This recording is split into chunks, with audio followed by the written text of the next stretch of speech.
ஆக்சுவலாக இதே டாக்டிக்ஸ் தான் நான் மும்பை இந்தியன்ஸுக்கு கொண்டு வருவாங்கன்னு நினச்சேன். ஆக்சுவலாக எடுத்தோடனே வந்து ஜஸ்பிரீத் பும்ரா தான் நியூ பால் ஓப்பன் பண்ணுவார், செகண்ட் ஓவரே ட்ரெண்ட் போல்ட் வந்துடுவார், தேர்ட் ஓவரே டக்குனு ஏதாவது ஸ்பின்னர்ஸை கொண்டு வந்துடுறாங்கன்னு தான் நினச்சேன்.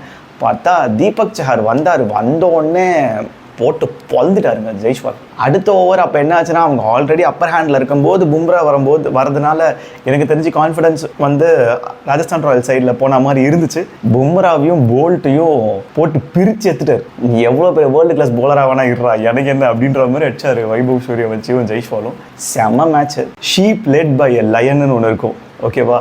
ஒரு கூட்டமான ஆடுகளை ஒரு லயன் லீட் பண்ணிச்சுன்னு வைங்களேன், அந்த ஷீப்பை எப்படியாவது விக்ட்ரியை நோக்கி கூட்டு வந்துடும். ஆனால் அதுவே ஒரு கூட்டமான லயனை ஒரு ஷீப் கேப்டன்சி பண்ணிச்சுன்னு வைங்களேன், விக்ட்ரியை வந்து கிராஸ் பண்ண முடியாதுங்கிறதுக்கு சரியான எக்ஸாம்பிள் ஹர்திக் பாண்டியா. நான் பெட்டு கட்டுறேன், இதே ஸ்குவாடு இதே டீமை தூக்கி ரோஹித் சர்மா கிட்ட கொடுங்க, அடுத்த 2 சீசன் தொடர்ந்து கப் அடிச்சு கொடுக்குறாரா இல்லையான்னு மட்டும் நீங்கள் பாருங்கள். அந்த மனுஷன் ஆகாஷ் மதல்வால், கேமரன் கிரீனு, பியூஷ் சாவ்லா இவங்களை வச்சுட்டு பிளே ஆஃப் போனாங்க.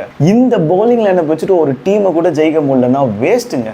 லிட்ரலி கேப்டன்சியை மாற்றினது மட்டும்தான் மும்பையோட மிகப்பெரிய டவுன்ஃபால்.